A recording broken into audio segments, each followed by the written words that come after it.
Gordon is a really community-based and family-based club with a really rich tradition and history. Anyone who comes to Gordon needs to have a little bit of understanding of that tradition and the history and how strong it is. One of the special things about Gordon is we do get guys from everywhere in the world. So those guys are the guys that probably don't know the history, they don't have family like I did to know the kind of background. The Gordon Rugby Club as we know it began back in 1936 and playing our home games at Chatswood Oval. It's had a lot of success over that period of time. It's produced a lot of wallabies, lots of premierships. It's important for rugby that Gordon is strong, because when Gordon's strong, Sydney Rugby's strong. When Sydney Rugby's strong, New South Wales Rugby's strong. The club has been very, very successful. Historically, Gordon would be one of the top 3 clubs in Sydney. 12 club championships, 8 first grade premierships, 5 second grade premierships, and it goes on and on.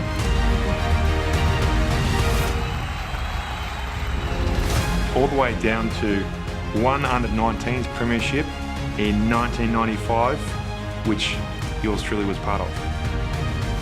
And we've produced our fair share of rugby legends. The jumper was handed out on a Tuesday night. I slept with it under my pillow till the following Saturday. That's how prestigious Gordon Rugby was. It was an honour to just get selected. I was really fortunate because it would just happen to be a really good collection of players who really got on well, and they all were driven by wanting to win, and that was part of our success. It changed my life in respect that it taught me, how to become a real team player, and the team was as good as the weakest player in it, and you didn't want to be that. I think Gordon has a certain culture where it's really instilled in the players that there's no one person bigger than the club. Slab Allen brought a culture into the club.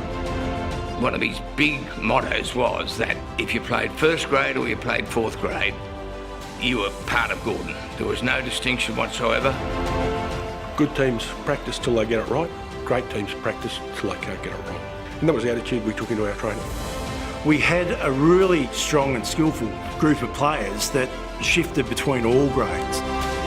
We played some amazing games, but I do remember one game in particular where we played Randwick at Coogee Oval and we put 70 on them. Even Michael Checkett still remembers that. I must say that over the years, I have come to dislike Norths. I still love to hear the bagpipes when they run out on the pitch. Still sends tingles up my back.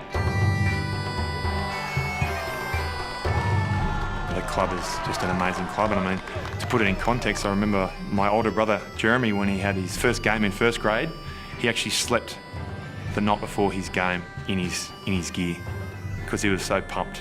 All I want these players playing for the club now is to get to experience what I got to experience.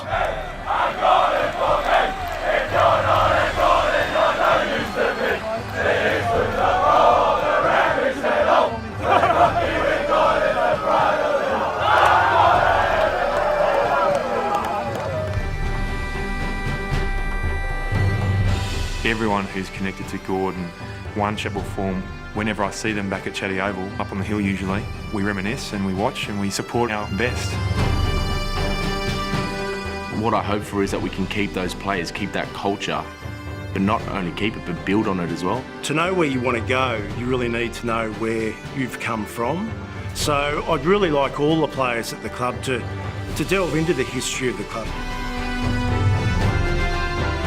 When you go out on the field and you know what you're playing for, and you know who you're representing, you play that much better, and you want to play that much better.